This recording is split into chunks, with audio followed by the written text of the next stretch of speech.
Buenas tardes. Damos comienzo al homenaje a Noé Chitric, director del Instituto de Literatura Hispanoamericana. Comenzaremos con las palabras de Celina Manzoni, secretaria académica del ILH. Gracias, Guillermo. Buenas tardes.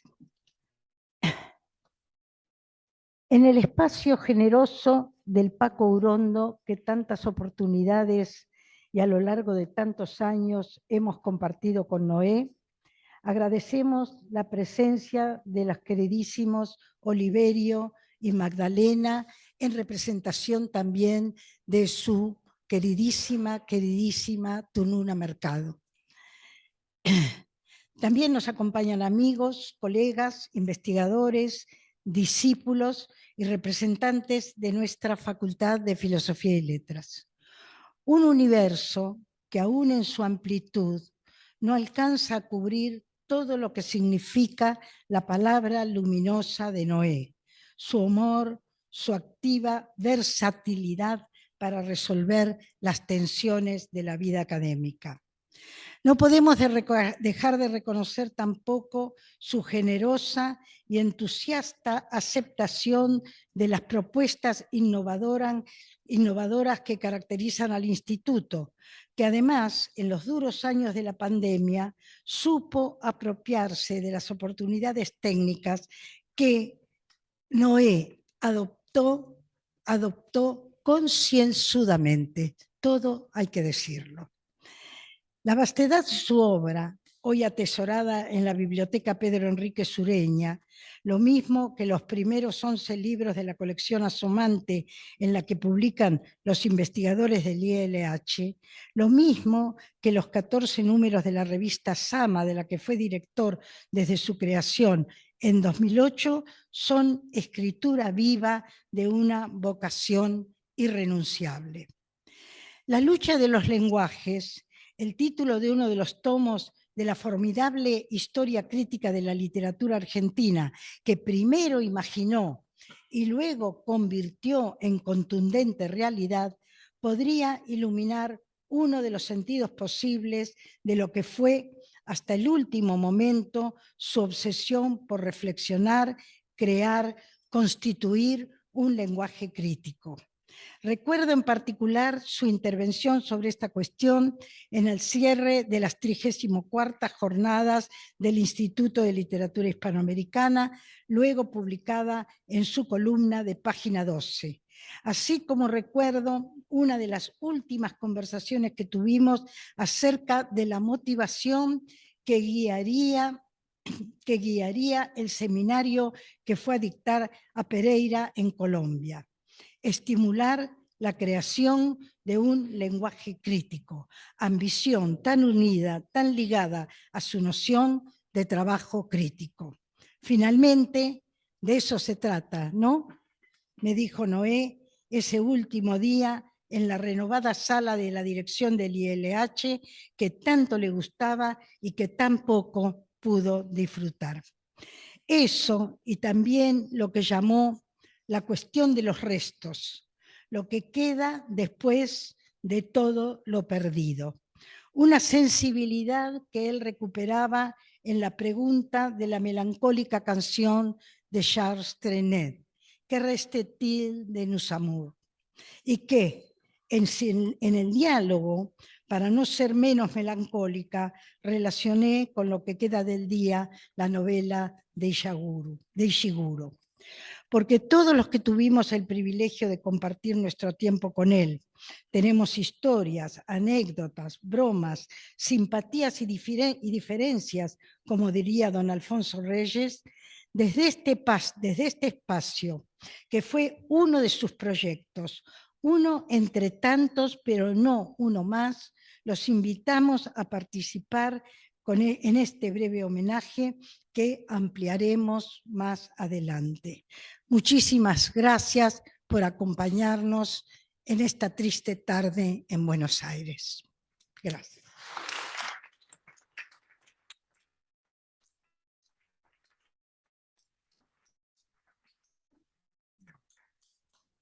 Jerónimo Ledesma, secretario de investigación de la Facultad de Filosofía y Letras de la UBA.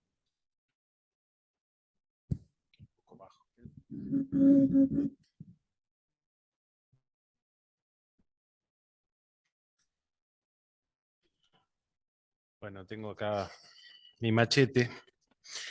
Em, Quizás esperen palabras más institucionales de las que voy a dar, pero opté por estas otras. Con Noé nunca nos frecuentamos, como se dice, por diversas razones banales y azarosas. Yo debo haber sido un personaje muy tangencial, podríamos decir, en su existencia, pero sé que me quería. Ahora soy secretario de investigación e iba a trabajar con él, justamente por este cargo. Nuestro último contacto, de hecho, fue un correo en el que me hablaba muy afectuosamente de proyectos que tenía en relación con el instituto, pero ya no pudimos hablar de eso en persona. No sé si les pasaba a todos por igual, pero yo tendía a dar por descontado su cuerpo, ¿sí? Su salud, la salud de su cuerpo, ¿no? Le asignaba un poco ridículamente cierta inmortalidad. Además, siempre lo vi como una fuente, en el sentido casi etimológico, como un manantial de palabras y de ideas en palabras, también diría. No había, por lo menos de todas las veces que lo escuché, una palabra decorativa en Noé. Su fluido verbal no era como una andadura de un pensamiento, digamos, ¿no?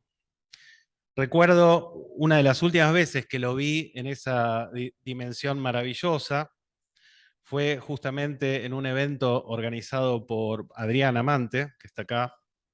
Yo estaba muy cansado y tenía cierta bronca porque me costaba escuchar con atención las ponencias que tenía tanto interés en escuchar, ¿no? Y entonces lo veo a Noé, el año pasado, fresco como una lechuga, escuchándolos a todos y cada uno, hablando sobre todas las cosas, lúcido, libre y feliz. Y entonces me sentí un poco culpable, naturalmente, de mi debilidad, pero sobre todo me sentí estimulado por su ejemplo, ¿no? Que creo que es algo que pasaba a menudo. Escuchar a Noé hablar o hablar con él o ser escuchado por él era como, pienso, lavarse la cara y ver las cosas de nuevo, ¿no? Esa fue siempre mi impresión, porque te ponía en el plano inmediatamente del pensamiento. Esa frase común que repetimos tanto en Filo hasta la impostura, la del pensamiento crítico, ¿sí? Esa frase, pensamiento crítico, se hacía carne en él. Con placer, con atención, con esa delicada autoafirmación que lo definía, Noé desplegaba críticamente el pensamiento. Nunca, como dije, nos frecuentamos, pero fue decisivo en varias escenas personales por las que estoy muy agradecido, aunque naturalmente él no lo supiera. La primera fue la que llamo la carta de recomendación. Antes de eso, él no me conocía y yo solo lo conocía, por decir así, bibliográficamente. Y una amistad en común le pidió una carta de recomendación para que me pudiera presentar una beca. Noé no solo aceptó, sino que me invitó a su casa y me dijo que la escribiéramos juntos. Y así lo hicimos, en una escena que siempre recuerdo como una enorme lección de muchas cosas unidas, ¿no? De generosidad, de cuidado, de inteligencia. Recuerdo especialmente el esmero que puso en el estilo de la carta, ¿sí? De algo que yo imaginaba que para él era tan insignificante, ¿no? Hasta la puntuación consultábamos de la carta. Luego me incorporé al instituto y participé, asistí a unos eventos muy, muy lindos que se llamaban charlas de café. No puede dudarse de que eran verdaderos eventos de sociabilidad académica y no tan académica, porque allí conocí a quien sería mi esposa, ¿sí? En las charlas de café.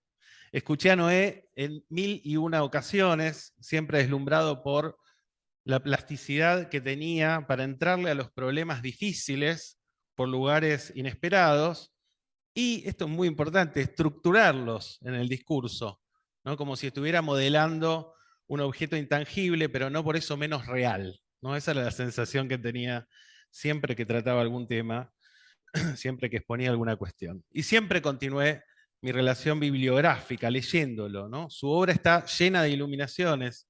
Celina y Noé me invitaron a escribir en la historia crítica, y luego de leer toneladas de textos, corroboré que solo Noé había captado algo central del concepto de ruptura en un artículo macedonianamente llamado "No toda es ruptura, la de la página escrita". Noé fue muchas cosas para mucha gente, lo seguirá siendo. Lamento que ahora que soy secretario de investigación me toque formar parte de su despedida en lugar de trabajar con él, pero queda su querido instituto, la comunidad que lo integra, el trabajo de todos estos años y los proyectos de los que no llegamos a hablar, pero que vamos a acompañar. Gracias.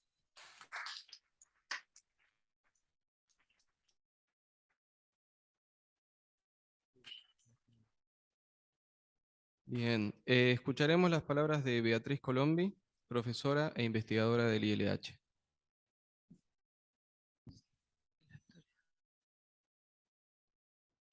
Los textos de Noé Trick marcaron y marcarán la formación de generaciones de críticos e investigadores, investigadoras en América Latina. Cada uno transitó de la mano de sus trabajos el camino en esa selva luminosa de la literatura, como se tituló una recopilación de sus ensayos. Puedo enumerar varios que me llegaron en distintos momentos y que me abrieron preguntas y sobre todo me dieron una lección de cómo articular un discurso reflexivo. Por supuesto, es mínimo lo que voy a mentar. La historia de una mirada, por ejemplo, que irrumpió en la crítica renovando la lectura del momento inicial de la conquista, o su trabajo sobre el reino de este mundo, o la perifrástica productiva en 100 años de soledad, piezas que son algo más que el análisis de estos relatos. Son una lección de cómo se hace la crítica. También de objetos más complejos y vastos como El mundo del 80 o Muerte y resurrección del Facundo, géneros como la novela histórica, figuras como la parodia o empresas como la historia crítica de la literatura argentina, cuya elaboración supervisó con minucia y desde luego su obra creativa en diálogo con este flujo.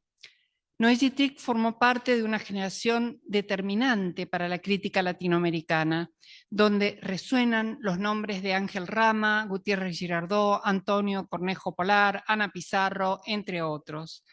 También fue un superviviente de este grupo y en su permanencia y persistencia fue el garante de una tradición que ha transmitido con creces.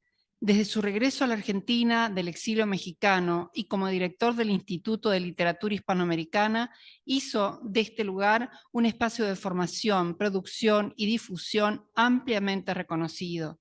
Todos los que estuvimos a su lado desde ese momento hemos sido testigos de la vitalidad que imprimió a nuestro ámbito. Quisiera rescatar el Noé oral, cotidiano, el de la pequeña anécdota. No es frecuente encontrar la virtud de la escucha y el diálogo, pero Noé hacía de este don el componente número 1 de su mundo social. Su interés por el otro lo hacía atender de un modo particular cualquier tipo de intercambio. En los distintos espacios que tuve la oportunidad de compartir, encuentros en el instituto, congresos, jornadas de investigación, la revista Sama, la Comisión de la Maestría en Literaturas Española y Latinoamericana, su actitud era siempre la misma. En el encuentro imprevisto, la mirada frontal precedía a la pregunta, atento a saber cómo marchaba todo, cómo estaba el otro, nunca indiferente, nunca en otro mundo. Hacía cuestión de establecer un vínculo directo con los más diversos interlocutores, desde los más experimentados hasta los jóvenes ingresantes en el instituto. Pocas cosas escapaban a su percepción y escucha, lo que le permitía formular en simultáneo la comprensión y el análisis. Las jornadas de investigación del instituto fueron momentos donde Noé derrochaba esta capacidad que asombraba a todos. Después de las exposiciones, armaba devoluciones donde tejía lazos traía citas de sus lecturas, miraba el problema desde un ángulo impensado.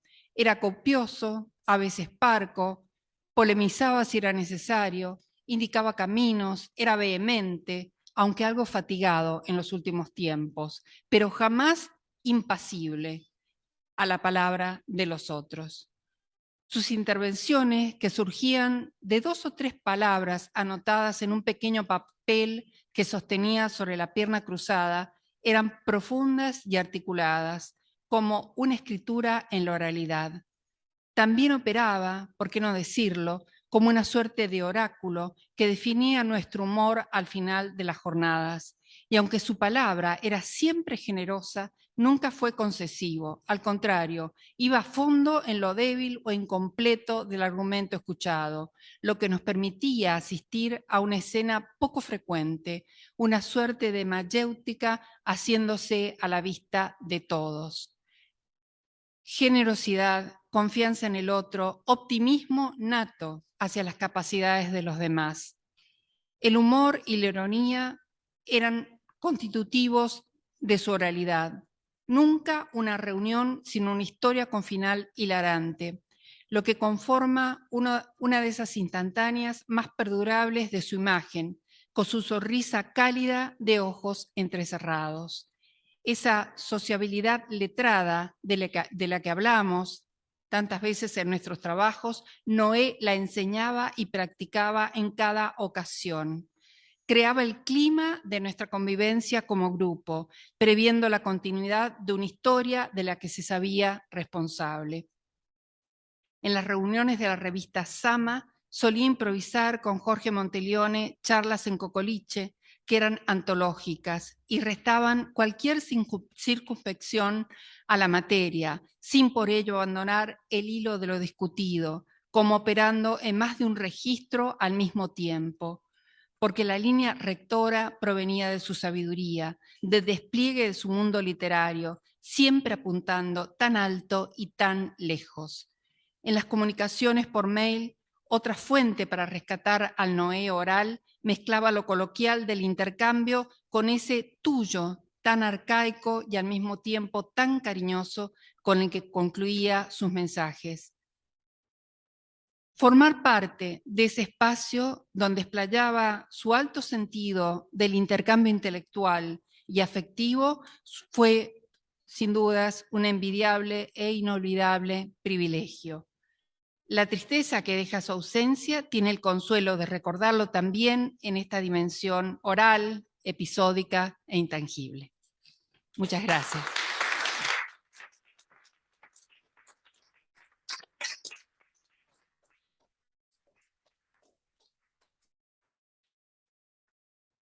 Escucharemos a continuación el texto que nos envió Margot Glantz de la UNAM México, leído por Carla Fumagalli.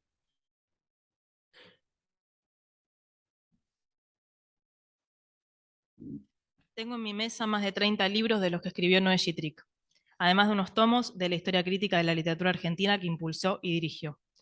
¿Por dónde empiezo? ¿Qué privilegio?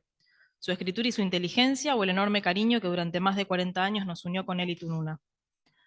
Conocí a Noé antes de conocerlo personalmente, por su libro Quiroga, una obra de experiencia y riesgo que me entusiasmó tanto que escribí un ensayo sobre la posible influencia de Poe en Quiroga. Cayó en mis manos luego Muerte y Resurrección de Facundo, cuya selvática cabellera privilegiada por Chitric me inspiró un ensayito sobre esa capilaridad. Lo publiqué en una de mis columnas del periódico mexicano 1+1 y lo recuperé en mi libro llamado después La cabellera andante. En México, cuando ya no vivía allí, exiliado por la dictadura y donde pasó cerca de 14 años, asistí a un seminario suyo sobre Morirás lejos, de José Emilio Pacheco, una obra muy especial en la trayectoria de ese poeta mexicano, y que dio pábulo a mi ensayo sobre ese libro, que sin el brillante análisis de Noé no hubiese podido escribir. Durante su estancia en México compartimos a menudo el pan y el vino cotidianos, además de las muy interesantes charlas que sosteníamos cada vez que nos encontrábamos, entre otros, con los Cardosa y Aragón, con Bárbara Jacobs y Tito Monterroso, con los Jiménez Cacho en su casa de campo de Nepantla, con Alena y Jean Gallard, representantes del Estado francés en México, con Sergio Pitol, Carlos Monsiváis, Luis Prieto en mi casa, o cuando regresaban los Chitrix de visita a México con Mario Velatín, y sus temibles perros. En Buenos Aires, siempre atentos y cariñosos, asistían a mis participaciones públicas y leían mis ensayos y libros de ficción que empecé a escribir justo cuando Noé y Tununa estuvieron viviendo en mi país. Conservo con avaricia y gratitud varios de los textos y correos que Noé y Tununa me escribieron comentando sobre ellos. En septiembre pasado pasé 10 días en Argentina. Vi a Tununa y a Noé varias veces. Con generosidad invariable asistieron a mis participaciones públicas y ya en familia almorzamos juntos con Celina Manzoni, Demián Paredes y Julio Robelli. El último día que pasé en Buenos Aires, el 14 de septiembre, fuimos juntos al Parque de la Memoria a recordar a las víctimas de la dictadura, a ver la exposición fotográfica de Sara Facio, a pasear y a comer choripanes. Una imagen indeleble permanece en mi memoria. Noé y Tununa enlazados brazo con brazo como adolescentes, caminando con una agilidad sorprendente, como en los viejos tiempos, después de 60 años de vida en común. Regresamos. Noé conducía con precaución. Me acordé de su libro, Los lentos tranvías, publicado en México en 1988. Yo, debo confesarlo, con miedo, pero atenta a las brillantes observaciones que hacía de repente sobre lo más banal y cotidiano y sobre su verdadera pasión, la escritura. Porque como él escribió en el prólogo de su último libro publicado, Ensayos sencillos, y lo cita Noé, se me fueron presentando temas que van de lo muy particular, unas figuras, una situación, a lo general, de un esbozo de concepto que simplemente relatado podría llegar a tener algún sentido. Gracias.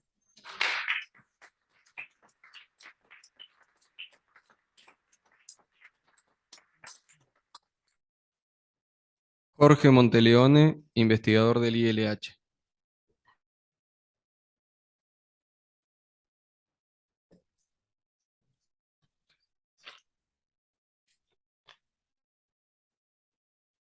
Aunque el tiempo nos condene a esta materialidad del mundo, a esta hora exacta, a estas presencias y al final de la sombra, aunque esto sea la realidad, estar aquí me parece totalmente irreal. El sentimiento de irrealidad es intenso y quizás sea un modo por el cual la angustia abre otro lugar del presente para mirar hacia otra parte.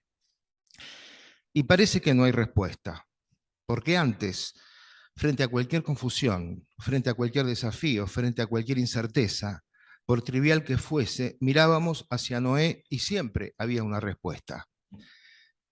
Y nunca era una respuesta taxativa. Noé jamás afirmaba para crear un vacío de réplica, sino todo lo contrario. Responder era consensuar en el pensamiento, era afirmar en plural o dudar mejor, mucho mejor. Pensemos algo, decía, o se me acaba de ocurrir algo, a ver qué les parece. Y luego surgía una iluminación, un atajo, una solución, una oportunidad, o siquiera una nueva pregunta a la espera de otra respuesta, del salto cualitativo a la encrucijada. Entonces, ante la irrealidad a la que nos arroja el tiempo de la desdicha, le pregunto otra vez a Noé, allí donde la escritura nos hablará todavía miles de páginas que nos ha dejado, y abro cálculo equivocado para escucharlo de nuevo, como si Noé mismo nos consolara de algún modo ahora, aquí, otra vez. Y leo de nuevo este poema. La desdicha o la desgracia que tiene que ver con el ser frágil de un ser en sus límites no tiene explicación.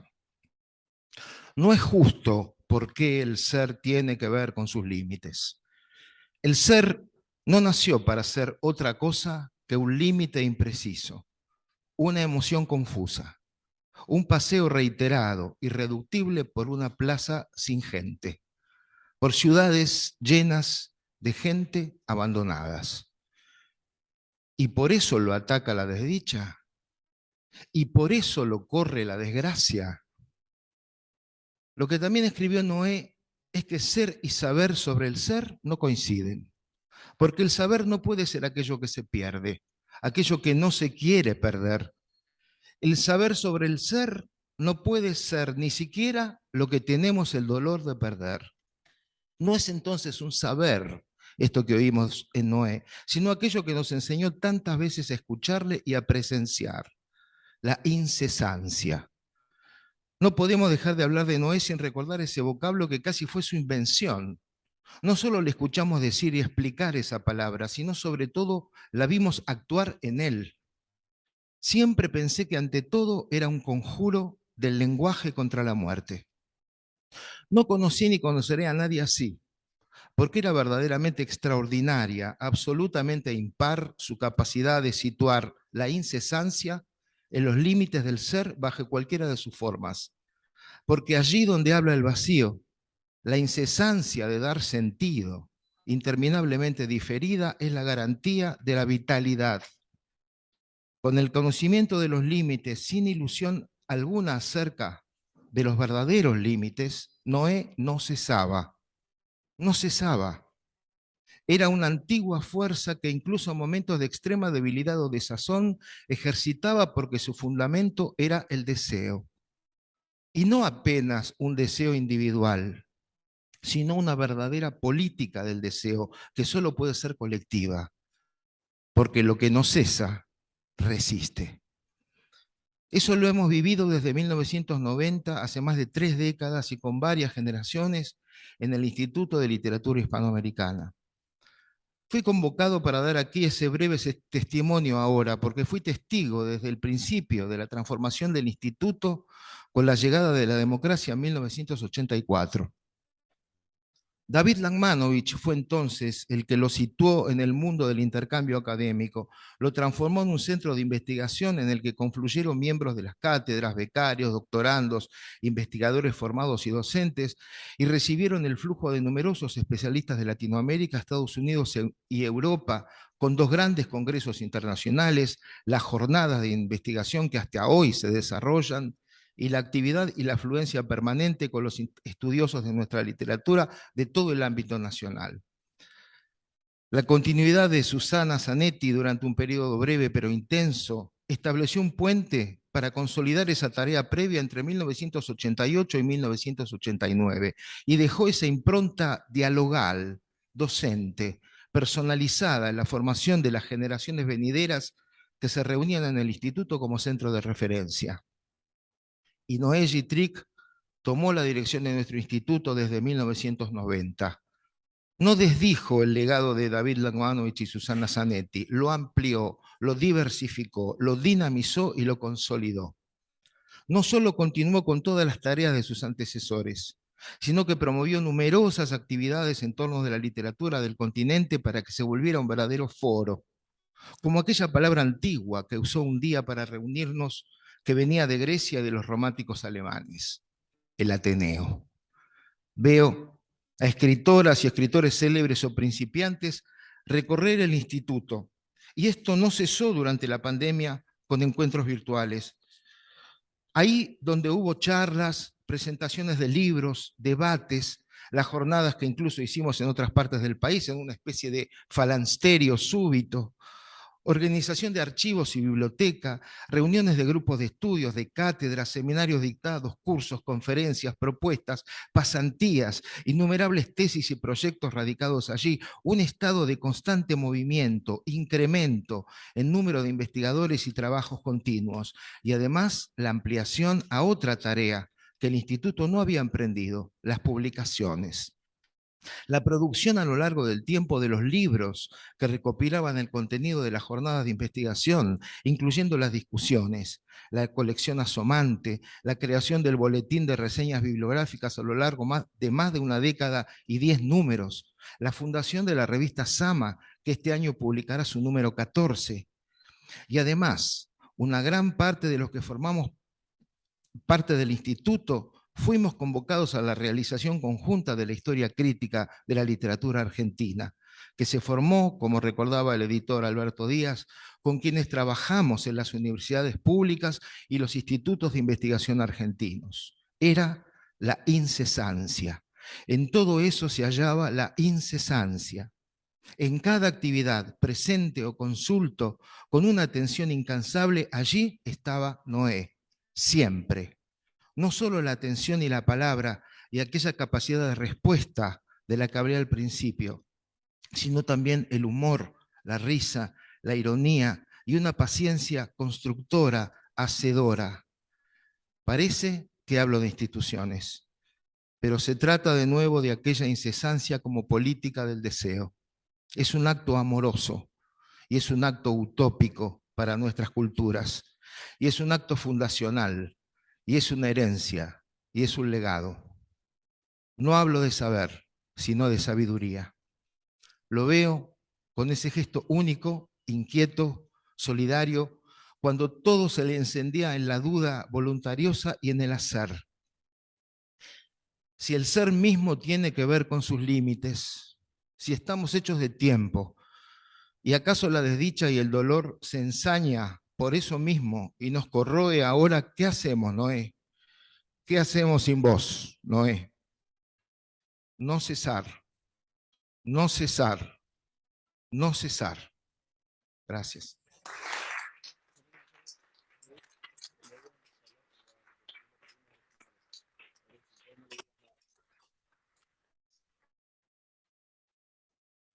Pablo Roca, de la Universidad de la República Uruguay, leído por Alejandra Torres.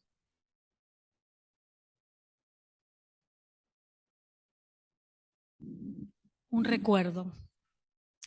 Secretamente creíamos que no podía ocurrir. Era una trampa colectiva y en secreto una trampa que se hacía cada quien en su soledad. A diferencia de la copla medieval castellana que comienza: ven, muerte, tan escondida que no te sienta venir, Noé rehuía la muerte. La esquivaba con su vitalidad, su optimismo, con su manera de servir a los otros. Esa misma ausencia o esa extraña pirueta se puede percibir en la obra ficcional o poética de Noé. Si hay muerte, aparece bajo sus manifestaciones cotidianas, bajo la forma del recuerdo de lo perdido o la percepción de una caída o el debilitamiento del erotismo. Pero al fin todo se supera con la alegría de seguir aquí. Un poema de mediados de la década del 80, es decir, al borde de sus 60 años de edad, titulado La Eternidad, habla de esa convicción. Leo el poema de Noé. No estoy del todo viejo ni gastado. No hay manchas en mi piel ni marcas horribles en el alma. Las heridas, al parecer, no dejaron bolsas bajo los ojos. La muerte de los demás no produjo arrugas ni callos en la memoria. A este paso es harto probable, muy bien puede ser que la muerte no venga por mí, que se aleje de mí a causa de mi eterna juventud. Alguien impermeable a la ironía podría calificar lo predicado en este texto como un acto omnipotencia. Parece mentira, pero la trampa era real y sin embargo, en sustancia, Noé tenía razón. Su juventud eterna queda en quienes podemos recordar su energía, su gran humanidad. Su juventud permanece y dura en una obra que parece, y de algún modo es, inagotable. A la querida familia, a los amigos, colegas, discípulos, mi abrazo. Pablo Roca, Montevideo, 23 de octubre.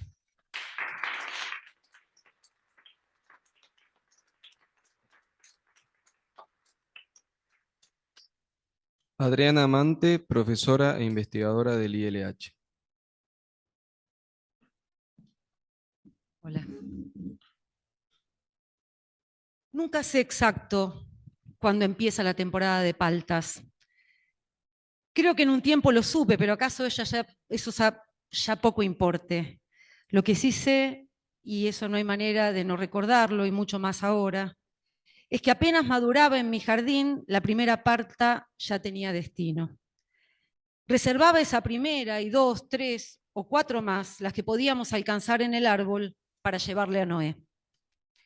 Desde 2016, por una poda contrariada, el árbol que debía dar sus frutos cada año, prolífica y extrañamente, porque parece que no dan fruto todos los años, para ese mismo mes que ya no puedo recordar, pero que daba cronométricamente cada año, el árbol, decía, en 2016 se puso errático y, mimetizado quizás con mi propia confusión, trazó su propio ciclo. Eso a Noé alguna vez lo inquietó. Lo inquietó o lo inquietaba, porque fue más de una vez. Hace pocos meses me preguntó, ¿y las paltas? Tal vez lo inquietara más que el errático ciclo natural que se daba en mi jardín, el quiebre de un ritual, de ese ritual que teníamos. Yo le argumenté, con la tranquilidad de quien no tiene dudas y en un cuasi silogismo que sin dejar de ser lógico era también una declaración de amor de discípula a maestro, le dije, si no te llevo es porque no hay. Si no te llevo es porque todavía no hay, le dije ese día por teléfono, por el que habíamos continuado debatiendo las ideas del simposio en el que habíamos estado concentrados y enfrascados las 2 horas anteriores vía Zoom. Pero ahora sí hay, o al menos hubo paltas. Esta semana aparecieron las paltas en mi jardín, pero ya es tarde. Como es tarde, irremediablemente tarde, y cuán profundamente lo lamento, lamento que sea tarde ya para decirle lo que debí decirle el último día que lo vi a poco de su viaje. Estábamos preparándonos para varias cosas que nos involucraban a los dos, juntos, como tantas veces. Y una era la presentación de su última novela. Yo me hice la graciosa con algo de todos modos cierto e incluso previsible. Apurémonos, le dije, porque tenemos que presentarla antes de que un círculo se convierta en tu penúltima novela. Porque Noé, la velocidad de su escritura, su prolífica producción intelectual, bueno, ya se sabe, ¿no? Desbordada como habitualmente estoy con y por los compromisos diarios, como nunca él, que era en su sentido más profundo un hombre verdaderamente ocupado, yo había leído la mitad de la novela. Solo necesitaba 2 horas más, tal vez menos incluso, de reposo, de poder sentarme con la tranquilidad que mis actividades me vedaban y terminarla de un tirón, como debía haberla leído. No me lo reprochó Noé ese último día que nos vimos, porque además de generoso, también lo sabemos, era, como se decía antes de la deconstrucción, un caballero. Pero yo sí me lo reprocho. Y lamento y maldigo no haber compartido con él, reservándome hasta su vuelta el diálogo sobre su, en efecto, penúltima novela, porque ya sabemos que ha dejado otra lista para publicar.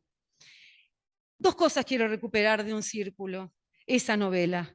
En un momento, Anselmo, el protagonista, comenta, y cito, debimos haberle preguntado, eso me pasa siempre, l'esprit de l'escalier, le dicen al que las mejores ideas se le ocurren cuando se está yendo.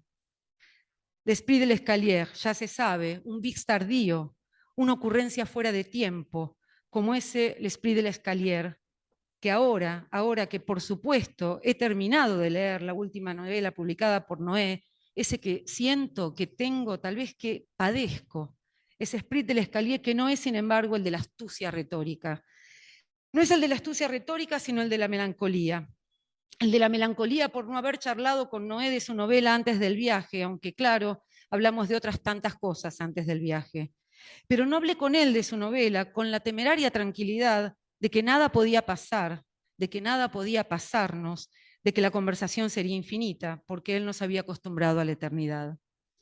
Terminé finalmente de leer la última novela de Noé en la paciente e ilusionada espera de su recuperación.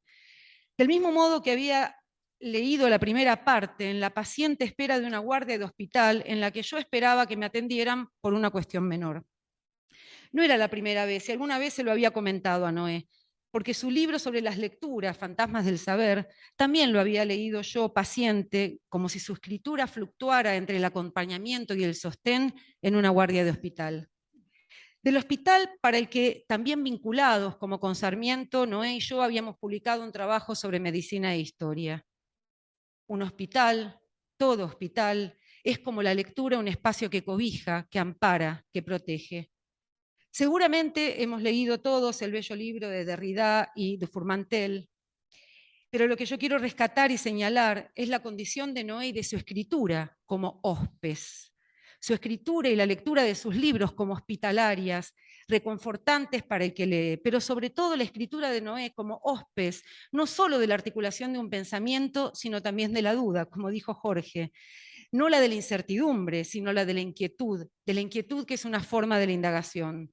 Así es su prosa, deambula por los laberintos de la indagación buscando afanosa, pero no precipitadamente, llegar a su centro, que tiene la capacidad de mutar y correrse, ese centro en el que esa indagación se mueve móvil, activa para buscarla, pero no necesariamente insatisfecha. Y esto me lleva a confirmar algo que 20 años antes que hoy en otra presentación de un libro de Noé, pensé y dije, y me parece que sigue vigente. Dije que la escritura de Noé es una escritura que piensa, que no es lo mismo que una escritura que afirma, lo que no quiero decir que Noé no sepa de qué quiere hablar, como tampoco significa que no sepa lo que quiere decir. Lo que yo quiero decir es que la de Noé es una escritura plenamente ensayística. Y si el estilo es el hombre, Noé, el propio Noé, es un discurso que piensa. Noé mismo es un discurso que avanza, se pregunta, retrocede, vuelve a lanzarse como acometiendo, busca, encuentra y pone en duda, indaga y repite como para sacar la idea del movimiento de las palabras y de su entramado sintáctico, más que de su propia mente. En el discurso de Noé, el camino del pensamiento es largo como sus períodos. El discurso de Noé conserva el tempo de la novela, y diría más de la novela de aprendizaje, del que narra muy frecuentemente en primera persona y como los jóvenes pícaros que corren mundo, todavía sigue aprendiendo. Pero el discurso de Noé era y es también de una manera obvia, pero no de menor importancia, una novela de aprendizaje de los que lo rodeaban, lo leían y lo escuchaban. Me corrijo, de los que asistimos, lo leíamos, lo escuchábamos, lo leemos y nos formamos con Noé. No me bastarán sus libros, ya lo sé, porque me he quedado huérfana, pero creo que muchos de los que estamos acá hemos quedado huérfanos para siempre de su conversación. Pero esa escritura seguirá siendo el albergue, el remanso, el reconfortante espacio de esa indagación, de una indagación que, no siendo indulgente, era, no obstante, como vengo diciendo, hospitalaria.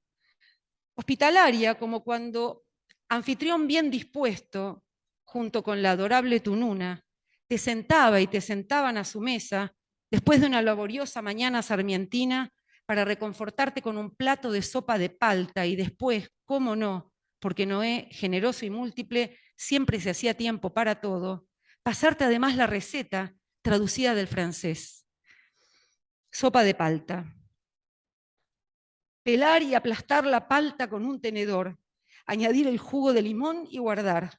En aceite caliente, el maíz, los tomates, el ajo, el puerro y el pimiento durante 2 o 3 minutos de fuego bajo para ablandar las verduras.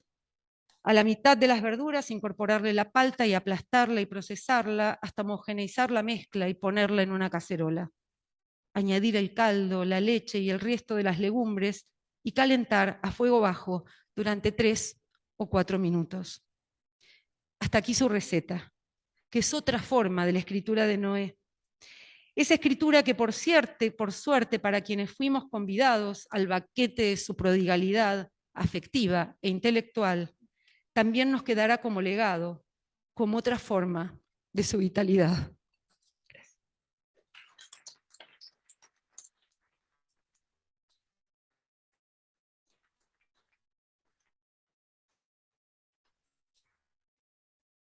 Elisa Calabrese, de la Universidad de Mar del Plata, leída por Josefina Cabo.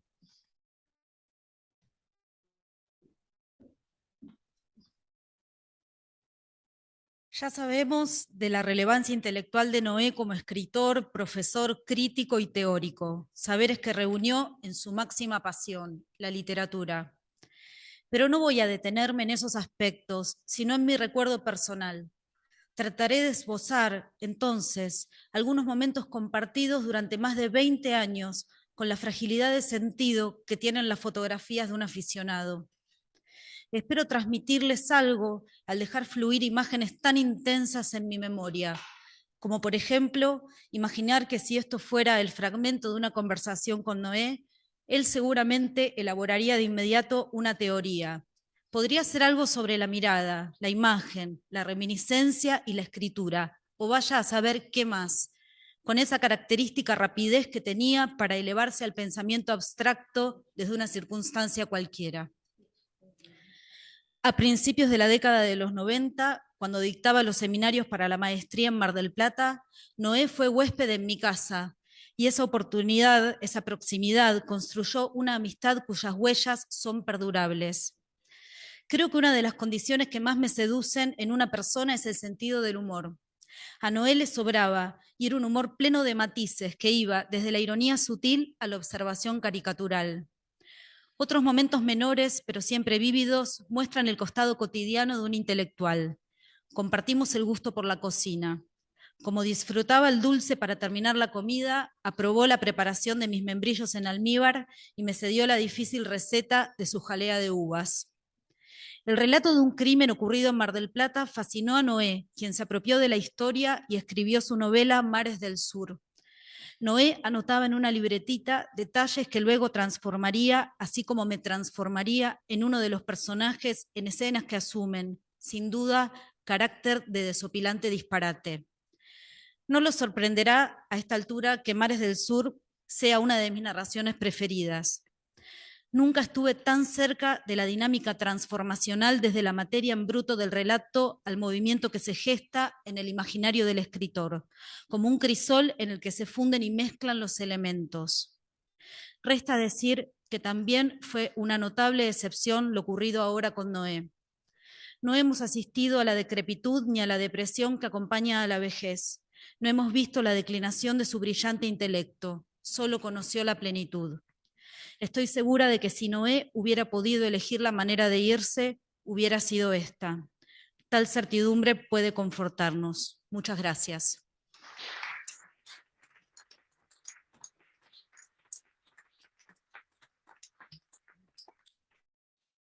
Roberto Ferro, investigador del ILH.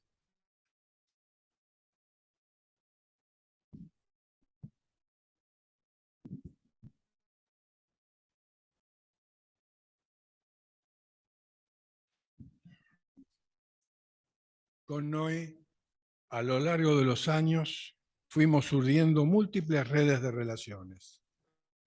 Pero hoy aquí quiero dejar de lado las académicas, las intelectuales, las políticas, para centrarme en una que las contiene a todas y las rebasa. Éramos amigos, y en tanto tales compartíamos revelaciones, secretos, desvíos, delirios. Más de una vez esa confabulación me permitió levantarme de insondables caídas.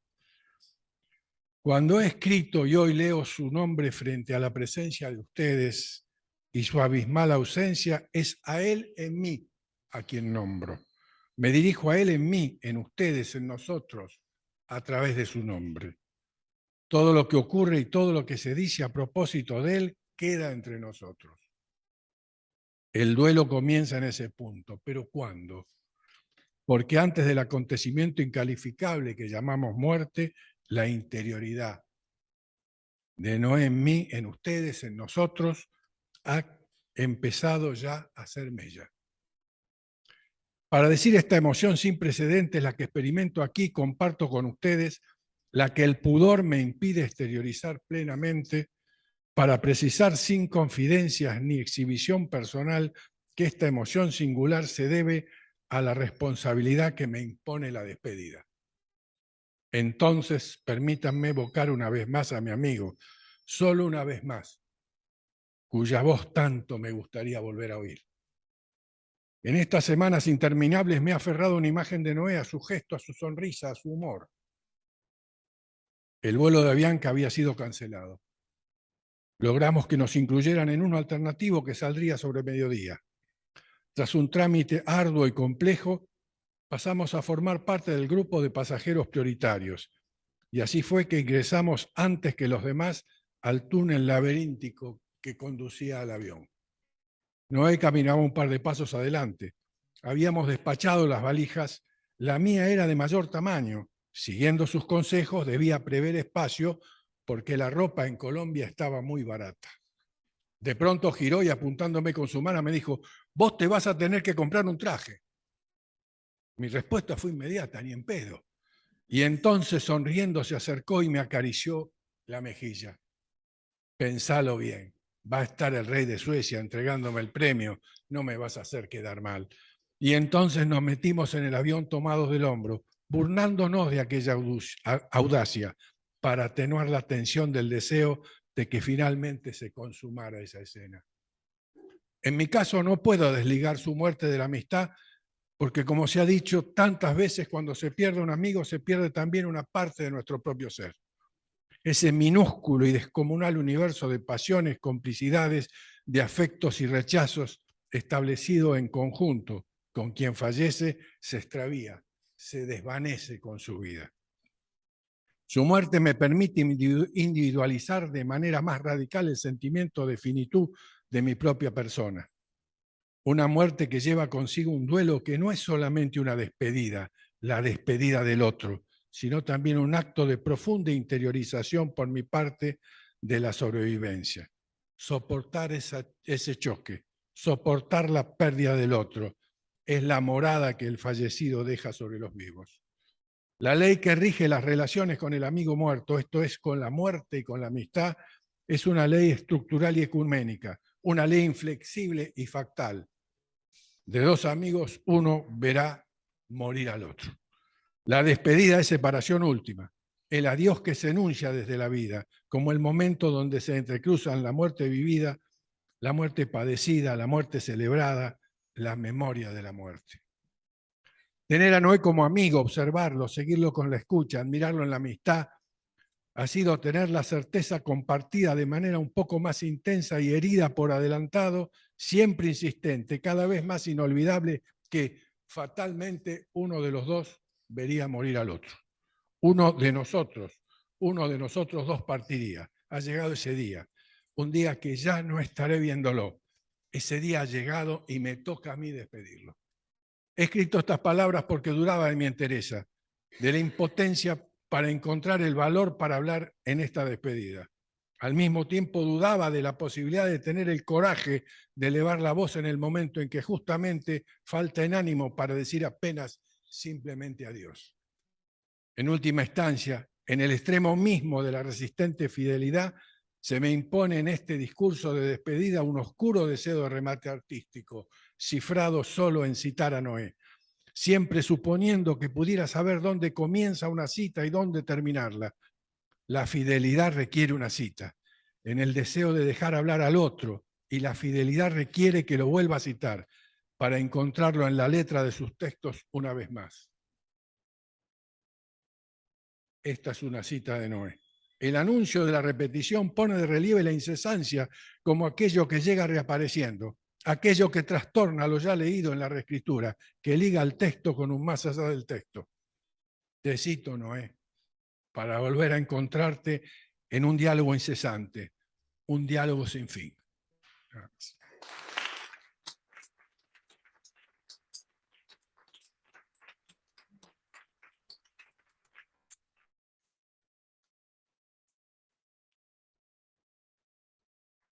Vamos a escuchar el mensaje que compartieron las representantes de investigadores formados de la Junta Consultiva del ILH, leídas por una de sus representantes, Inés de Mendoza.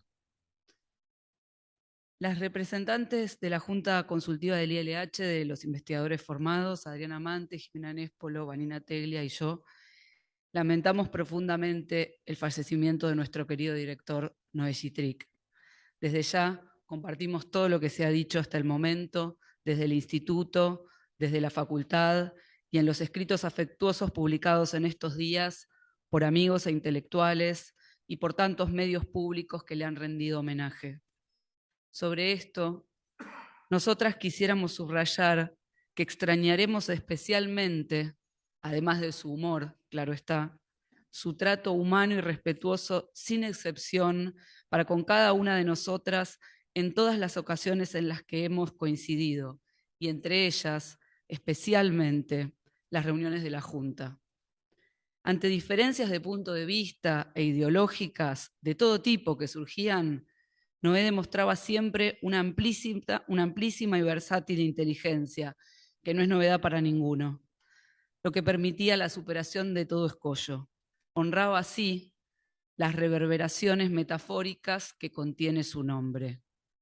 Unía a las personas de nuestro instituto, a quienes estamos hoy aquí y a quienes no están, pero están con nosotros también, y tramaba siempre un arca de humanidad y homenaje lúcido a la literatura latinoamericana en la que avanzar juntos. Gracias.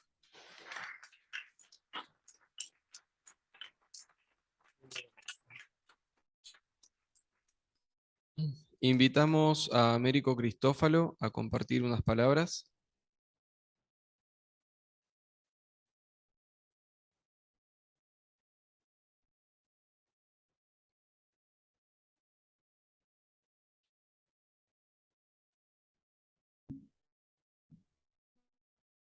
Bueno,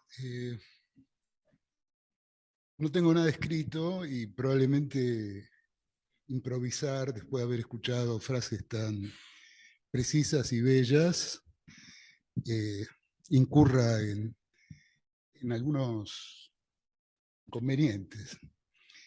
Entonces voy a referirme a dos o tres cosas muy seguras acerca de Noé. La primera es un acto que hicimos hace menos de un año en el edificio, en el patio del edificio nuevo de la Facultad de Filosofía y Letras. Estoy y seguiré estando muy feliz, muy honrado y muy alegre por haber tenido alguna responsabilidad en ese acto, alguna implicancia. Fue una trama muy rara la que se presentó entre Noé y nosotros para ese acto, que era el acto en el que Noé se iba a convertir en doctor honoris causa de esta facultad. Que obviamente, digamos, no precisaba, no requería, no necesitaba ningún título, eso está clarísimo, ¿no?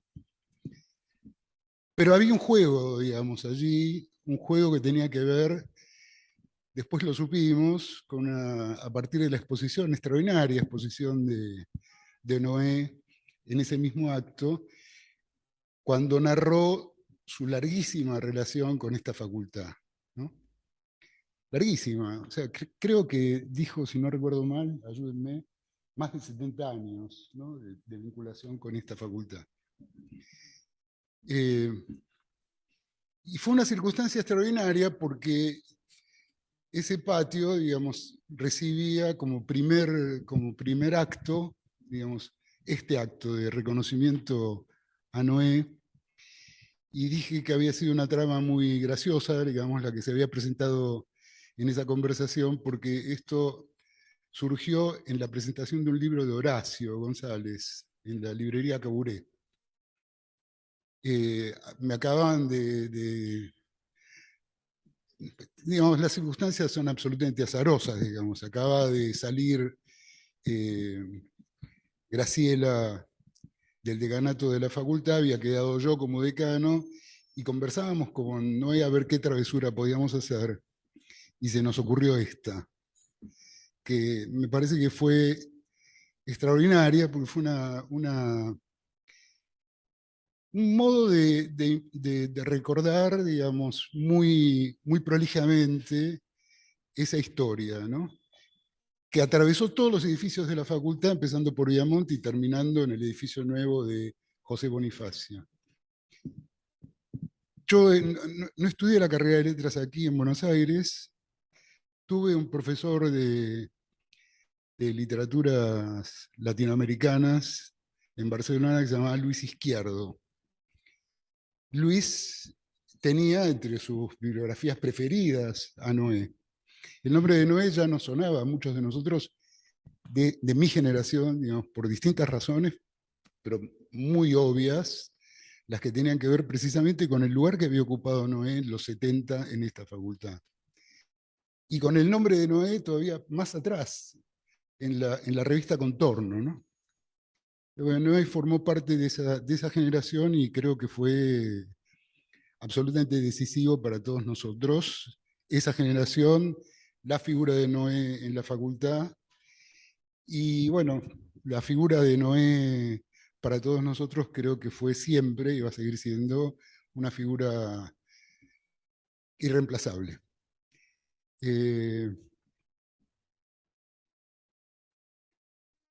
Yo lo empecé a frecuentar a Noé en los años 80 en la facultad. Lo recordaba en ese mismo acto. En una circunstancia también muy notable, que fueron las huelgas docentes del periodo de gobierno de Alfonsín. digamos. Fueron unas huelgas muy potentes y que llevaron mucho tiempo. Y Noé venía religiosamente a todas las asambleas y discutía con todos nosotros, que estábamos ahí, jóvenes profesores. Y su presencia siempre era, como se dijo ya aquí, digamos, una iluminación para todos. Y después, el segundo momento que recuerdo muy intensamente con él es que fue jurado de mi concurso de literatura del siglo XIX, Noé. Y que contra todos los pronósticos, digamos, sobre todo cuando uno es bastante tierno en esas cosas, no fue el jurado en el que estaba también Lakmanovich, no fue un jurado académico en sentido propio, ¿no? Me parece que Noé ahí otra vez, como creo que también en las mesas de exámenes y en todas las ocasiones que se le presentaban, Noé se regía por el estatuto de la conversación, ¿no? Fue un concurso muy conversado. Bueno, lo agradezco todavía y creo que esa es una de las grandes enseñanzas de Noé. Creo que por ahí decían que digamos, la inteligencia de Noé era ensayística, ¿no? Y uno podría decir también conversacional. Era conversacional, como también se evocó aquí. Y siempre el remate del humor, ¿no? Como también ya se dijo aquí. No tengo mucho más para agregar que esto que estoy diciendo. No traje nada preparado, así que les agradezco muchísimo y bueno, nada, nos seguiremos encontrando. Gracias.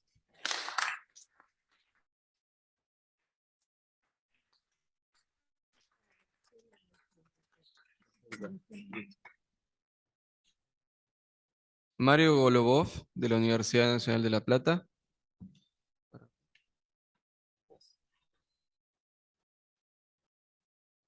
Hola. Bueno, en realidad yo no vine preparado, como se dice. Y como siempre, me confundí de reunión. Pensé que era una reunión de amigos, donde cada uno iba a decir espontáneamente lo que se le ocurriera, como las que organizaba el propio Noé. Recuerdo que en el 2005, cuando falleció Juan Isaer, Noé nos convocó así a los amigos acá en el instituto y algunos están presentes hoy inclusive, y charlamos un rato del amigo que había partido, y fue una despedida así amistosa y poco solemne. Y me parece muy buena la idea que han tenido Celina Manzoni y Roberto Ferro y demás compañeros y colaboradores del instituto, de organizar esta reunión entre amigos para evocar cada uno a Noé. En realidad, en estas ocasiones tan únicas, ante gente tan única como Noé, uno encuentra que es infinito lo que podría decir y lo que va a decir en lo que le queda de vida propia de esa inmensidad. Y simultáneamente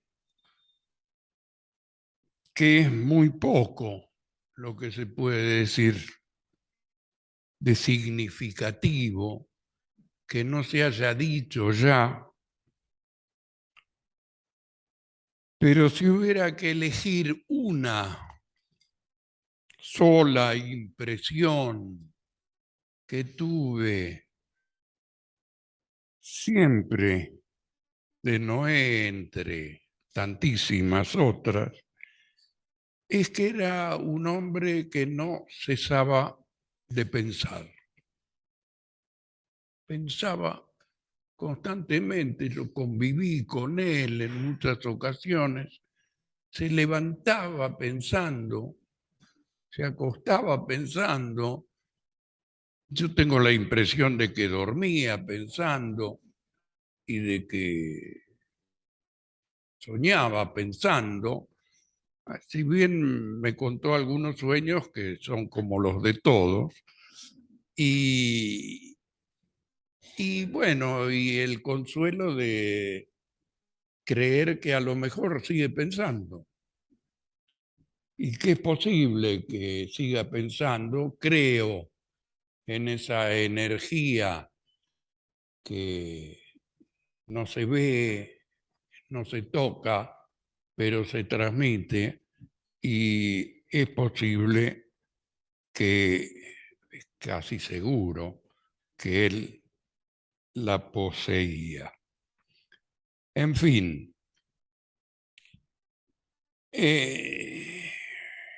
se nos hace difícil admitir la ausencia de Noé, porque personas como él, con su bondad e inteligencia, con su energía y generosidad, con todo lo que desplegó en su vida, que fueron muchas, crean en torno suyo un aura de inmortalidad, que es lo que creó Noé, convenciéndonos, involuntariamente supongo, de que era imperecedero. Gracias.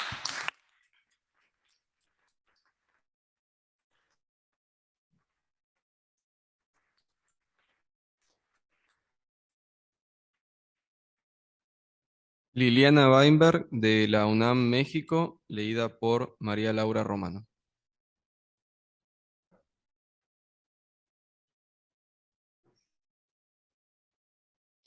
Amigas y amigos, Noé Yitrick no se alejó nunca de México.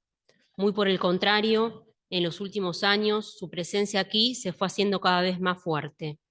Por una parte, la enorme red de amigas y amigos que seguíamos unidos con enorme afecto a Tununa y a él, y con quienes, a partir de la noticia de su accidente, comenzamos a intercambiar novedades y reflexiones, angustiados ante la evolución de su estado de salud. Con ellos fuimos compartiendo además, a través de distintos canales, evocaciones de su vida y de su obra.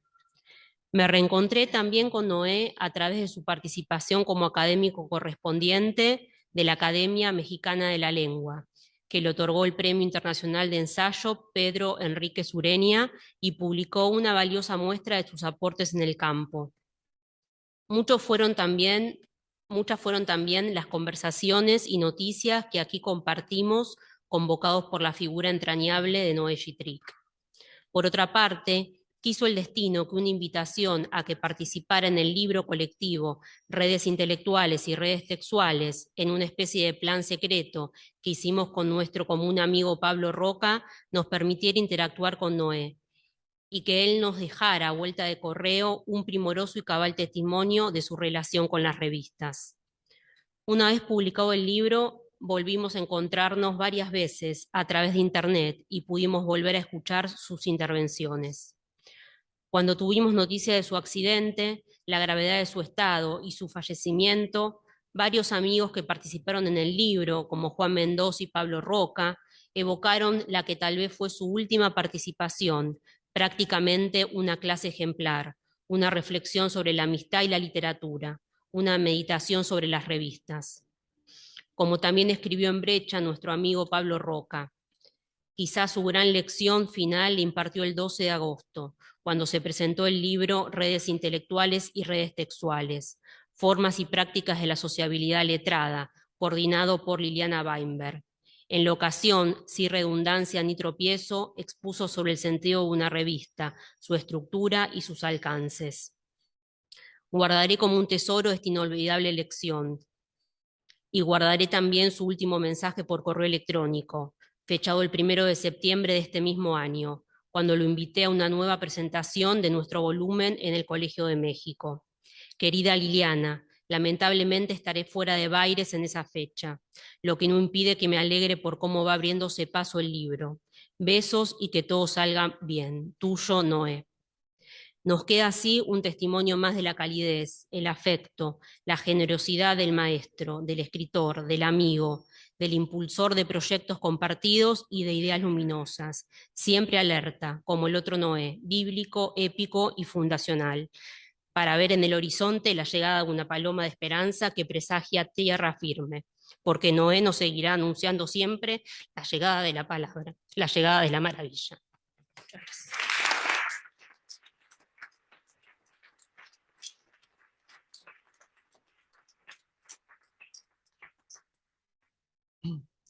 Alberto Díaz, editor de la Historia Crítica de la Literatura Argentina.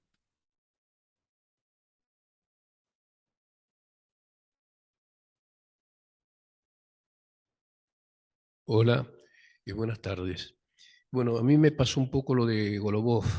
Yo recordaba las reuniones en el Instituto de Literatura Hispanoamericana que organizábamos con Noé en la presentación de cada libro de la historia crítica de la literatura, o en el caso del homenaje a la muerte de Juan Isaac. Entonces vine un poco para una ronda de amigos. Me alegra mucho el cambio. Lamento el papelón que voy a hacer, bueno, no preparé nada, pero que imaginaba que íbamos a hacer menos. Y veo que, bueno, que estamos muchos de los amigos, faltan muchos, faltan otro tanto, pero que hay, estamos presentes muchos de los que quisimos y mucho a Noé y admiramos mucho. Entonces voy a contar algo, es decir, ya más o menos todas las características, la inteligencia, la sensibilidad, es decir, se ha hablado de Noé desde distintos aspectos. Yo quiero contar cómo lo conocí muy joven, en el año 71. Ustedes dirán, con la edad que tiene, ¿qué memoria? No, es que ese año le publiqué en siglo XXI, es decir, El fuego de la especie, 6 ensayos sobre escritores argentinos. Y de ahí mi contacto con Noé por primera vez, y de ahí quedó una amistad que duró hasta ahora, que son casi 50 años o 50 años, con alternativas, con alternancias, pero es decir, siempre es decir, Noé estaba presente. El verlo era como uno se sentía como un amuno. O sea, como decíamos ayer, y por ahí habían pasado 4 años sin vernos. Es decir, que fueron los que pasaron cuando Noé, en el 74, con su familia, se exilia en México. Yo también con mi familia, con María Esther y los chicos, nos exiliamos, pero primero en Colombia y después en México. Cuando llegamos a México, ya Noé dirigía y había fundado la Casa Argentina de Solidaridad. Que quiero destacar esto, porque uno imagina a Noé lo que era un pensador. Alguien dijo, pensaba, exactamente, siempre pensaba y siempre cuestionaba, pero también era hacedor. Solamente frente a las diferencias políticas, es decir, del exilio o los que existían en nuestro país en ese momento, una personalidad como Noé pudo construir una institución como el CAS, en donde estaban todas las tendencias, salvo una, que eran el COSPA, que eran buenos montoneros, pero el resto había muchas diferencias. Cuando con mi familia llegamos a México, yo ya habían pasado 3 años y pico de exilio, el CAS estaba sentado y por supuesto nos afiliamos y con todos los amigos, y cada uno tenía un grupo de amigos con sus identidades, sus tradiciones políticas. Había elecciones, podía ganar una línea, podía ganar otra, pero Noé siempre era presidente y no era Kim Il-sung, es decir, todos lo votaban, porque sabían que Noé podía manejar esa institución escuchando, acercando posiciones, es decir, y que yo recuerde, o por lo menos desde el momento que llegué a México, Noé, es decir, era el presidente del CAS. El resto cambiábamos, es decir, pues ganaba una tendencia, ganaba otra. Eso, la política en Noé, con un estilo muy tranquilo, tenía un peso muy importante. Es decir, bueno, a partir de la experiencia mexicana, la relación con Noé y la amistad con Noé se afianzó mucho. Nosotros regresamos, María Esther y los chicos, antes que Noé al país, volvimos en el 83, y llegando Noé, restablecimos el contacto, y yo le publiqué unas 3 o 4 novelas. Es decir, pero quiero hablar, porque, por otro aspecto, es decir, y corto. El proyecto, es decir, yo llevo perdón la autorreferencia, llevo 52 años en el oficio de editor. He publicado quizás más de 5.000 títulos, entre los cuales hay muchas colecciones con sus respectivos directores.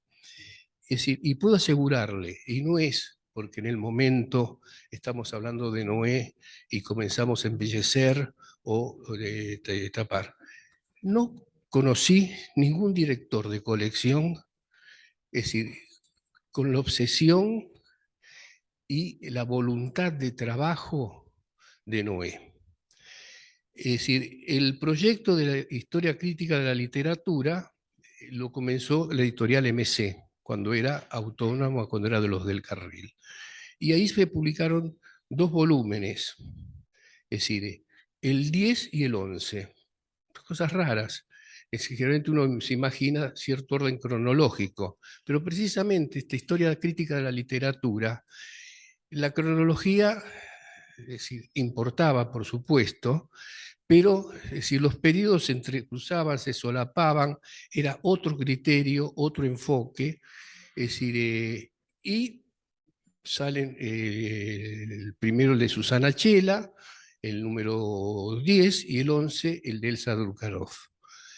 Y ahí, Planeta, donde yo había entrado por Espasa Calpe, por Seis Barral, compra MC y alguien de MC le dice a Noé, mira, estos les interesa la plata, van a cortar la colección. Y Noé dice, bueno, está bien.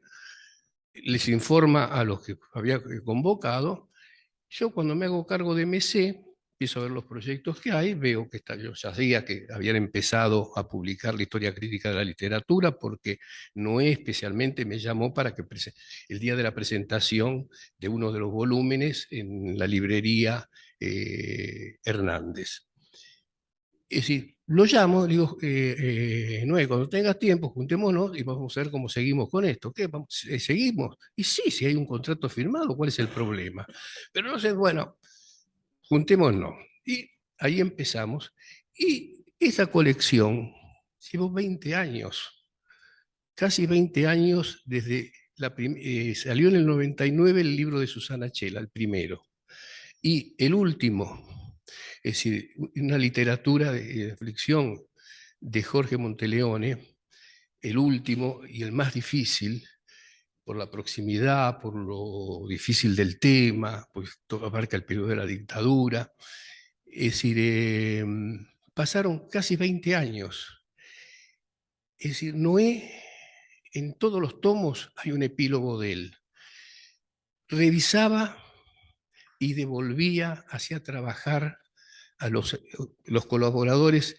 Es decir, llegó a dirigir un equipo, pasó por la colección esta, más de 300 colaboradores y colaboradoras, investigadores, gente del CONICET, de universidades de la UBA, de la de Rosario, de La Plata, es decir, lo mejor. Y lo sorprendente es que un equipo tan disímil, independientemente de los 12 directores de cada volumen, que estaban más imbuidos y tenían más contacto con cómo se logra que 300 personas, es decir, con distintos orígenes, distintas especialidades, es decir, cuando uno lee la historia de crítica de la literatura, hay una unidad de concepción.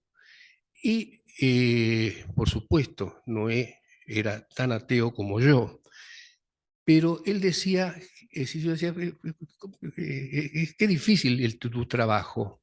Es decir, porque alguien te va a decir, no, yo, es decir, Macedonio no me gusta. Perdón, Ferrer. Es decir, me encanta Macedonio. Es decir, no, él establecía en su estilo de trabajo, lograba transmitir esa pasión. Pero como era un British, no era un italiano, es decir, eufórico, es decir, lograba transmitir cierta tranquilidad, cierto así, pero funcionaba todo como un equipo. Y defendía el trabajo de cada uno de los colaboradores, que como pasaba el tiempo, durante 20 años, es decir, por ahí habían entregado un trabajo, después se arrepentían y querían cambiar, ya estaba armando ya el libro, Noé, por favor, ahí se comportaba como sindicalista, es decir, defendía, lograba, finalmente había que cambiar, y había que cambiar, por eso, 300 notas, porque ahora ya termino. Es decir, bueno, es totalmente original la historia, solamente en un país con la capacidad y con la escuela y universidad pública y la vocación o las culpas que nos trae eso, se puede hacer una historia crítica de la literatura, porque no es solamente hablar de la obra cronológicamente, que eso en muchos países hay historias de la literatura nacionales, montones. Acá es todo lo que está en torno a la literatura, el teatro, las revistas, es decir, las editoriales, las discusiones, es decir, digamos, es un panorama amplio que acompaña, es decir, cada periodo y se solapa. Es decir, a mí me tocaba ya cuando me entregaba todo, y ya había hecho de sindicalista, es decir, si ustedes se fijan, ya no se hacen más libros con estas características como tiene la historia crítica. Las notas a pie de página, índice onomástico, índice de temas, es decir, biografías de cada uno de los 27, 28, 29 colaboradores que tiene cada volumen. Entonces, esa era tarea mía. Con la información que me pasaban, ahora también me corregía después a mí, lo que le hacía a cada uno de los colaboradores, yo se lo tenía que mandar. ¿Y por qué no le puse en el colaborador este que es investigador del CONICET? Y qué sé yo, porque no me pasaron la información, ¿no? Es decir, no soy adivino. Yo pido, bien, esto lo pasamos, es decir, no tengo nada. Bueno, ahí insistía, había que poner, es decir, y las notas y el índice onomástico, y ahí se ponía crítico, porque el otro trataba siempre de convencer, porque decía, atrasamos un montón, bueno,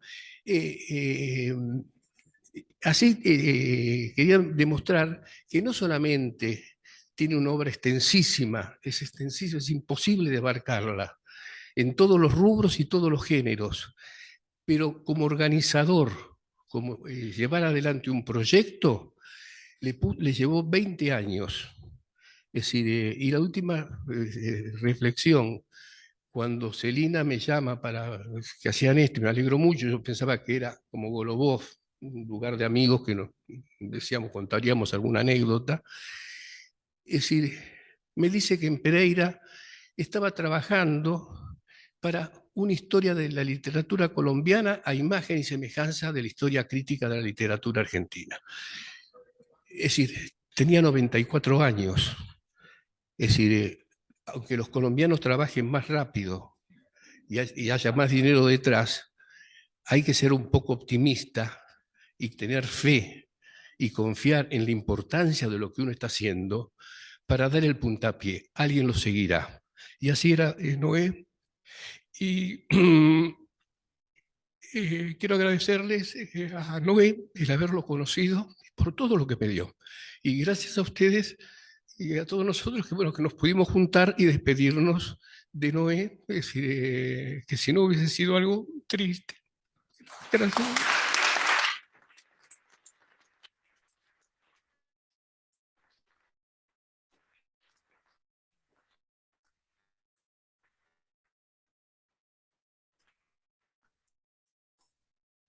Raúl Antelo, de la Universidad de Santa Catarina, Brasil, leído por Silvana López.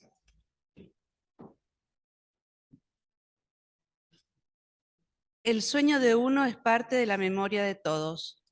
En 2009 tuve la alegría de celebrar en Santa Catarina la obra de Noé Gittrich en vida y en presencia. Reconocía en sus primeros escritos la alternativa entre historia y genealogía, Hegel o Spinoza, que Pierre Mayeret había pioneramente señalado.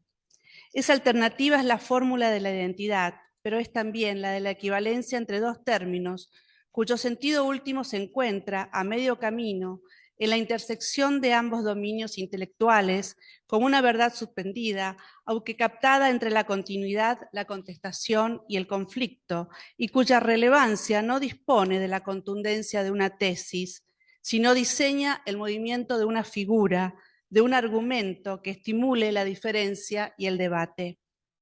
En un ensayo de los 70, donde en detrimento de Borges revelaba su gesto de centralizar la figura de Macedonio, Noé Gittrich nos decía que un relato es una totalidad que al producirse ha producido una significación eventualmente perceptible, deseablemente captable o reconocible en la totalidad. Igualmente, cada elemento, cuya transformación es el fundamento de la constitución de la totalidad, prepara en su propio nivel la misma significación. En la medida en que los elementos no sean vistos como partes de un todo, sino como necesarias especificaciones del todo o como momentos de la formación del todo, cada uno de ellos retendrá constitutivamente las significaciones de la totalidad. Esa relación entre el elemento y el todo, además de describir un proceso, señala un camino a las posibles aproximaciones críticas al texto. Cada elemento, y sobre todo los demás acentuados en una figura narrativa particular, puede permitir el acceso a la totalidad.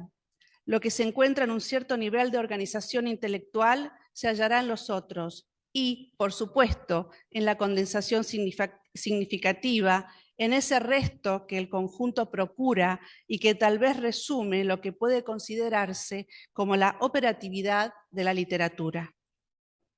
Cuando Noé oyó mi semblanza de 2009, conmovido, vino por detrás y me abrazó, diciendo con imbatible cumplido que no había palabras después de oír una pieza de cámara de Stravinsky. Ahora, pasado más de 10 años, al saber de su muerte, no pude dejar de recordar que en el invierno de 1957, Robert Kraft, asistente personal y amigo directo de Stravinsky, lo sometía a un reportaje, aquí traducido por gente de la facultad como el adjunto de Borges, Jaime Rest, y su mujer, Virginia María Erhardt, que en Kraft lo definía a Stravinsky como un hacedor, a doer, no como un pensador. Además del adelanto de las charlas de Stravinsky, en ese mismo número 247 de Sur, Borges, el titular, también anticipaba un fragmento justamente del hacedor que recién publicaría 3 años después. Escribía, y voy a leer una cita. Aquí también las generaciones han conocido esas vicisitudes comunes y de algún modo eternas que son la materia del arte. Estas cosas ahora son como si no hubieran sido, pero en una pieza de hotel hacia 1870 y tantos, un hombre soñó una pelea. Un gaucho alza a un moreno con el cuchillo, lo tira como un saco de huesos, lo ve agonizar y morir.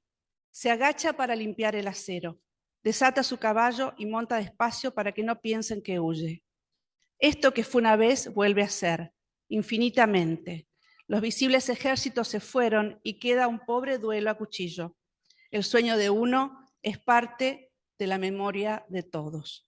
Raúl Antelo y la de Santa Catarina, 22 de octubre de 2022.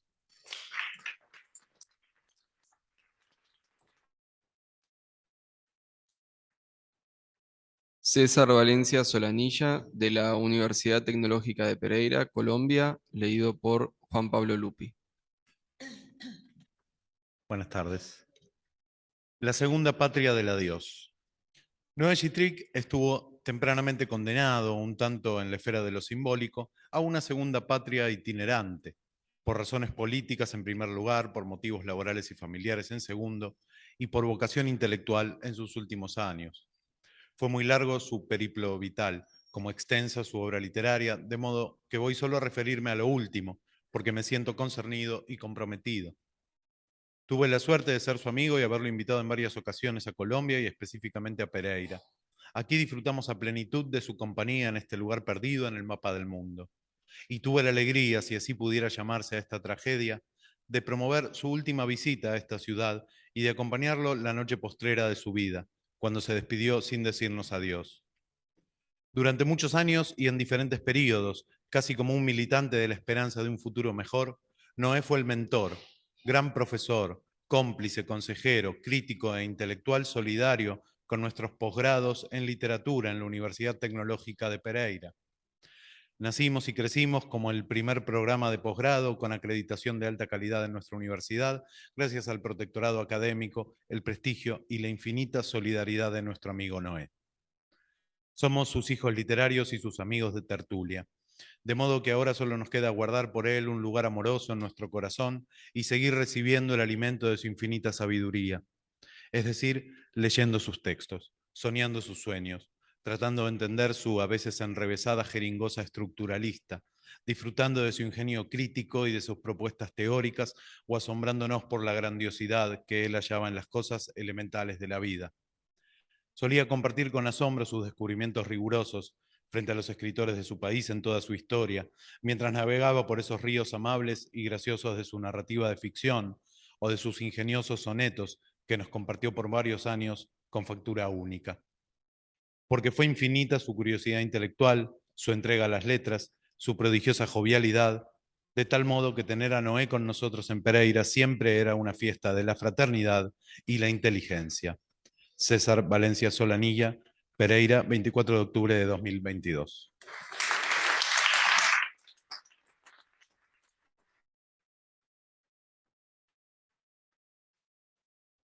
Invitamos a Luisa Valenzuela a compartir unas palabras, escritora y presidenta emérita del Pen Club.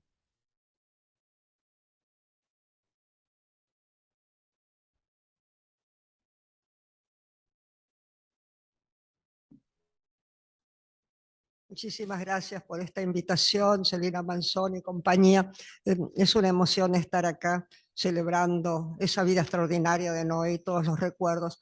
Pero yo me voy a dedicar a algo más específico y recordando sus palabras, y voy a hablar del Noé novelista, que está más cerca de mi corazón, es decir, de mi corazón escritural. De su universo literario voy a hablar, indiscutiblemente ficcional. Universo que es un tembladeral, un terreno ganado a las aguas con la aviesa, la sabia, intención de desmitificar, de derrumbar castillos de naipes. Porque de eso se trata la ficción, pero son castillos, y quienes nos adentramos en la lectura los recordamos con fruición y nos solazamos con la fuerza que van cobrando los diversos develamientos en la literatura de Noé Gittrick.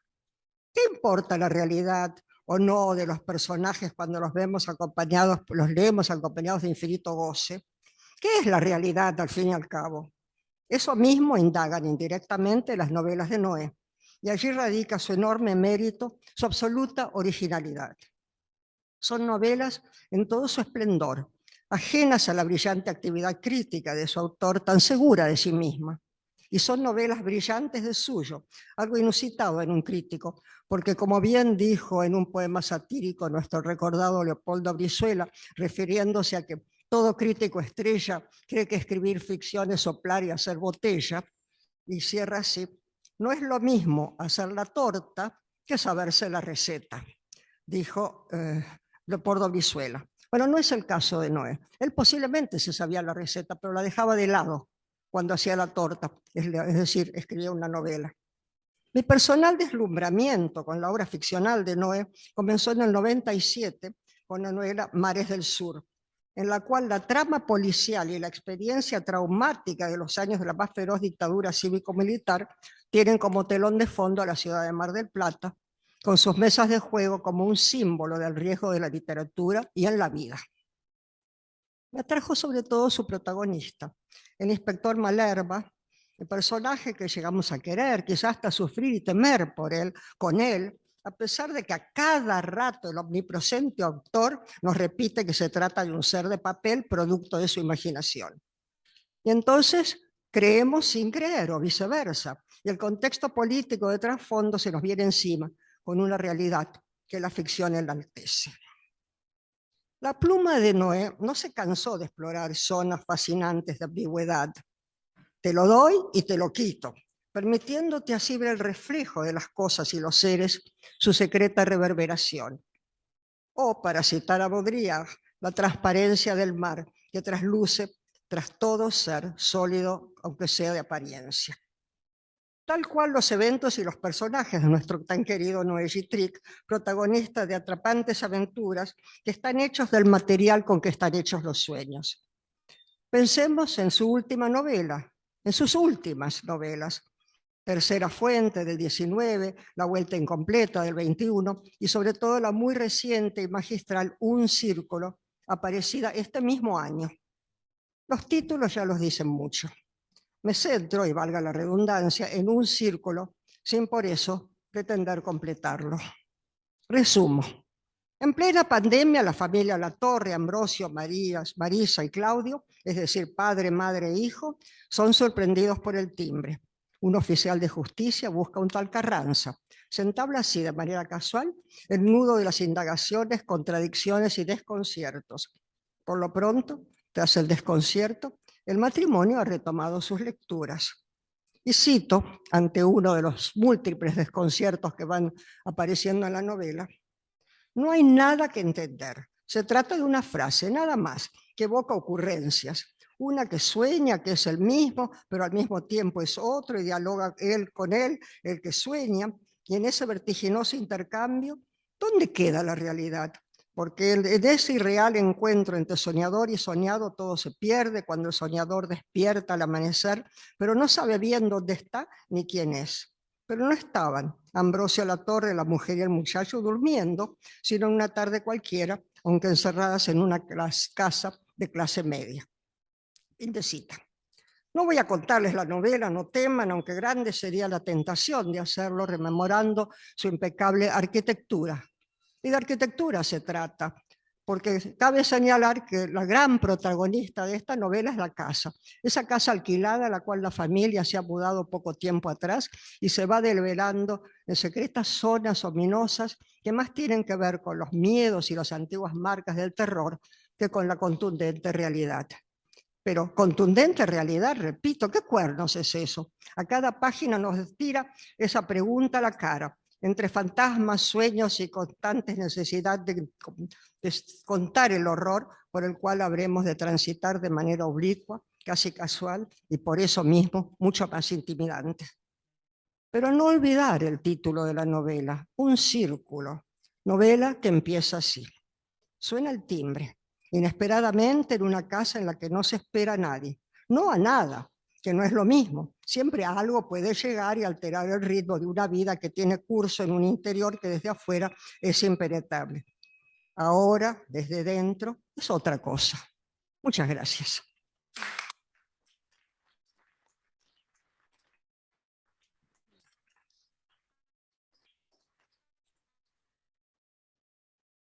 Para finalizar el homenaje, invitamos a escuchar las palabras de la familia Gittrick.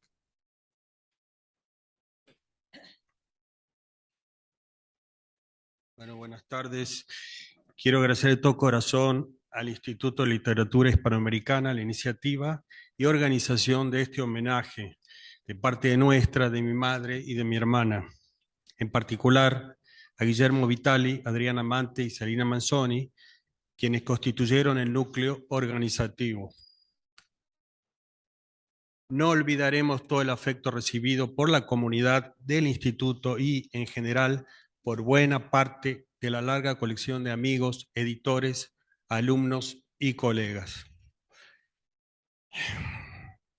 Tal como quedó evidenciado en las necesariamente emotivas intervenciones de amigos y colegas, nos preguntamos si es posible abrazar en una sola semblanza la amplitud de la vida de Noé, de mi padre, de sus intereses y preocupaciones, cómo integrar la labor poética con la actividad en lo que, pese a su renuencia, es frecuentemente etiquetado, la crítica, o cómo recordar sus agudas crónicas de los últimos años en los diarios, llamados diarios de las respectivas eras macrista y fernandiana. Nos divertimos mucho con eso. Fuimos, la familia, afortunados de tenerlo muy cerca en los últimos años, en infinitas sobremesas de desayunos, en los que el grado de tostado del pan era la condición necesaria. La pandemia hizo lo suyo para multiplicar y hacer cotidianas digresiones e iniciar conversaciones que solían iniciarse con alguna pregunta necia y mía probablemente, tal como ¿es Reyes el más grande? O con la comparación de la vida literaria y cultural de Jalapa, Montevideo y La Habana, por elegir algo, algún acceso de furia de mi parte por las canalladas nacionales imperantes podía generar en mi padre un análisis más atemperado y la posibilidad de un artículo que se largaba a teclear con el último mate cocido. Siempre crítico, advertía sobre modas y taras culturales que se toman como hechos consumados en una sociedad cada vez más licuada. El ILH fue uno de sus grandes amores. ¿Qué les digo a ustedes? Un amor nunca diluido por aquel destinado a tantas otras instituciones en las que creció, se formó, dejó enseñanza y creció como pensador. Entre ellas, la Facultad de Filosofía y Letras de la UBA, la Universidad de Puebla, que lo doctoró por primera vez, la Universidad de Córdoba o la Universidad de México. México es un tema aparte que creo que Alberto Díaz describió con justeza. Justo en relación a México, ayer recibí la llamada de Gonzalo Celorio, colega y amigo, y le pareció buena idea que leyera fragmentos de un texto que acababa de terminar, aún por publicarse. Cito a Gonzalo. Para mi sorpresa, Noé estuvo feliz con los discos que se fueron alternando en mi aparato de sonido, uno tras otro, sin dejar ni un resquicio por el cual pudiera colarse el silencio. Y es que si algo caracteriza a Noé es su pasión por el análisis del discurso, aunada a su enorme y obsesiva capacidad de teorizar. Noé recuerda en la nopalera esa fiesta y las que se sucedieron de esta manera. Esto debe haber sucedido en el año 80, pero bueno, creo que pinta una época de Noé. La casa tenía un gran patio con muchas plantas y las habitaciones encadenadas albergaban biblioteca, escritorio y recepción, donde se celebraban reuniones o fiestas en las que Gonzalo introducía a sus siempre variados invitados a las seducciones de la música caribeña.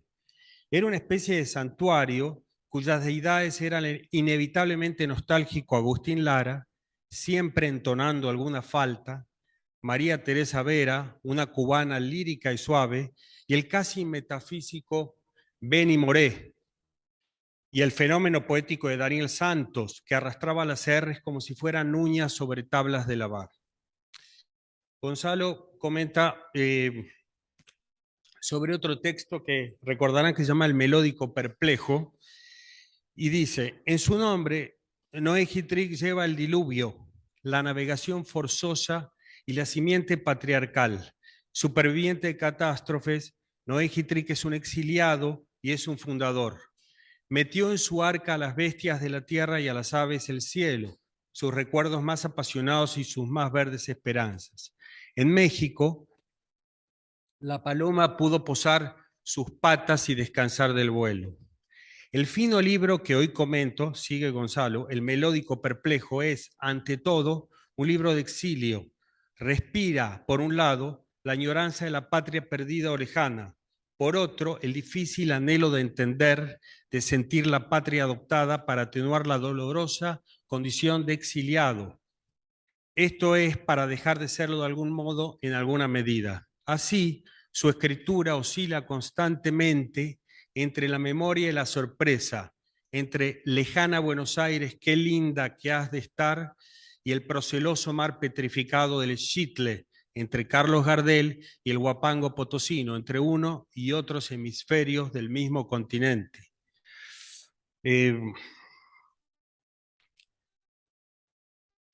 Hay un poco más. Bueno, esto, hay un libro de Noé que es La Nopalera, donde relata toda su experiencia en México. Entonces dice Gonzalo, por último, después de leer La Nopalera, lo que queda más allá del dolor de la pérdida, que lo hay, es la gratitud a todos aquellos que su calidad humana, su sabiduría, su disposición al diálogo supieron conquistar. Es enorme, larguísima la lista de amigos que Noé encomia y recuerda en este libro. Me alegra mucho figurar en esta nómina. Y sé que a todos nosotros presentes aquí nos pasa lo mismo. Cierro las citas y solo queda agradecerles nuevamente. Muchas gracias.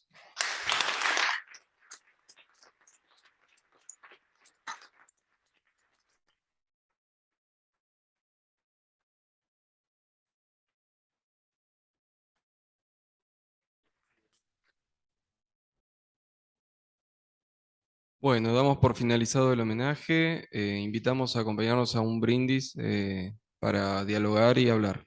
Muchas gracias por todo.